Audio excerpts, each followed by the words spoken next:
Kita beralih ke informasi lainnya, ini yang mungkin dirasakan sebagian orang ya. Kalau Alfian pernah tidak merasa mengantuk berlebihan di siang hari? Kadang-kadang. Kadang-kadang. Biasanya mungkin karena malamnya tidurnya kurang atau gitu kecapean ya. Nah kalau sesekali memang mungkin tidak masalah karena tadi bisa jadi kurang tidur saat malam hari. Iya, tapi Anda mungkin kita semua waspada ya apabila mungkin merasa ngantuk berlebih di siang hari padahal sebenarnya malamnya ini sudah cukup tidur. Fenomena pelor atau nempel molor bisa masuk gejala hipersomnia. Berikut kami hadirkan ulasannya dalam laporan khas redaksi pagi. Kerjaan banyak banget ya. Ini udah oke, rundown kelar, properti kelar, lighting kelar. Lokasi gimana Wije? Wije.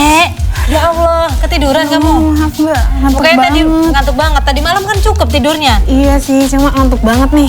Pelor lu nempel molor. Ya udah lanjutin ya. Oke, bentar aku siapin lokasi udah, habis itu tutorial udah. Skripnya gimana Wije?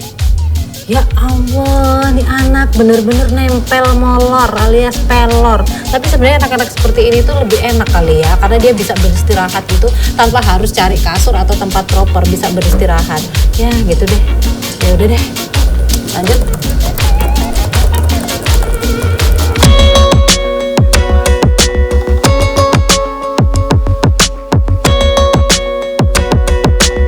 Memang ya, kalau lagi kerja, belajar, atau memikirkan tanggung jawab yang bikin pusing, paling enak dibawa tidur. Kegiatan favorit hampir semua manusia ini idealnya berdurasi 7 sampai 9 jam per hari untuk orang dewasa dan dilakukan pada malam hari. Namun tak jarang orang juga tidur pada siang hari. Dan yang bikin geleng-geleng kepala, sebagian orang bahkan bisa tidur di berbagai kondisi dan situasi apapun. Yang istilah populernya adalah pelor atau nempel molor. Seperti Jingga, mahasiswi semester 7 di Universitas Negeri Surabaya ini mengaku gampang tertidur dimanapun, termasuk saat di kelas, fasilitas umum, hingga kendaraan umum. Dulu waktu SMA itu pernah ketiduran terus di depan kelas gitu, terus gurunya udah masuk, saya nggak sadar. Jadi waktu gurunya udah mau mulai ngajar itu baru dibangunin kayak enak ya kamu tidur gitu. Terus kelewatan stop bis juga karena di bis itu kan ketiduran. Terus akhirnya kelewatan gitu-gitu. Terus kayak misalnya mau ujian itu ketiduran, terus pas bangun itu udah pagi jadi nggak sempat belajar gitu-gitu sih biasanya. Sebenarnya gampang tertidur atau mudah mengantuk di siang hari ini merupakan gejala medis loh.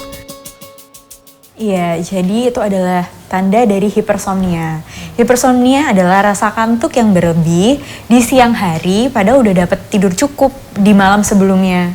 Tapi hipersomnia ini bukan suatu penyakit ya, malah dia adalah gejala dari penyakit kondisi medis tertentu. Gejala medis tertentu jadi dia tuh disebabkan oleh beberapa penyakit medis yang lain. Contohnya nih sleep apnea, kemudian ada kondisi medis hipertiroid, kemudian ada juga leg restless syndrome. Itu adalah gejala-gejalanya berawal dari hipersomnia itu tadi. Eits, ciri dari hipersomnia tidak hanya sebatas pada mudah mengantuk di siang hari saja ya, namun juga terdapat gejala lainnya. Seperti tidur lebih lama dari 10 jam, kesulitan bangun di pagi hari, tidur siang yang tak menambah kesegaran, kerap merasa cemas dan lekas marah, energi berkurang, merasa gelisah, berpikir dan berbicara lebih lambat, sulit fokus serta berkonsentrasi, mengalami masalah memori hingga mengalami halusinasi. Wah, banyak juga ya. Karena itulah penyakit ini jelas mengganggu aktivitas keseharian. Berdasarkan penyebabnya, hipersomnia bisa disebabkan kondisi primer atau sekunder. Hipersomnia kondisi primer artinya terjadi tanpa kondisi atau gejala dari medis lain. Misalnya saja karena rendahnya kadar zat kimia otak dan cairan otak seperti cerebrospinal maupun hipokretin. Sementara itu juga terdapat sindrom Klein-Levin atau yang biasa disebut dengan sindrom putri tidur. Hal ini merupakan kelainan neurologis yang membuat penderitanya tidur dalam waktu yang lama. Sementara faktor sekunder hipersomnia artinya kantuk berlebihan karena kondisi medis tertentu, misalnya karena beberapa penyakit, obat-obatan atau alkohol, hingga karena kurang tidur. Berdasarkan gejala-gejalanya, hipersomnia tidak membahayakan nyawa, namun bisa menurunkan kualitas hidup seseorang.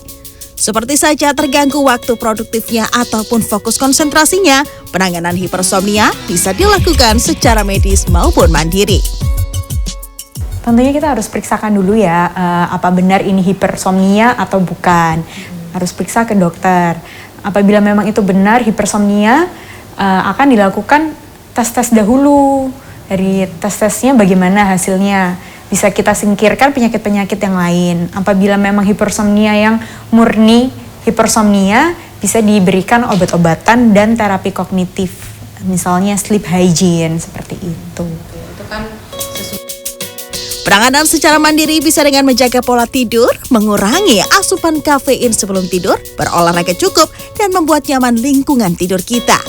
Karena sebenarnya hipersomnia atau mengantuk terus di siang hari bisa saja terjadi karena kurangnya kualitas tidur di malam hari.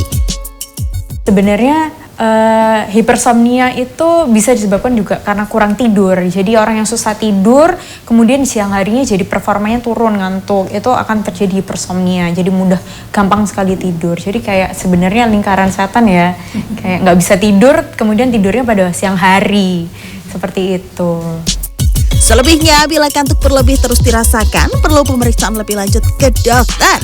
Karena jangan sampai gampang mengantuk sebenarnya adalah pertanda dari penyakit lainnya. Wida Subianto, Miki Peresia, Surabaya, Jawa Timur.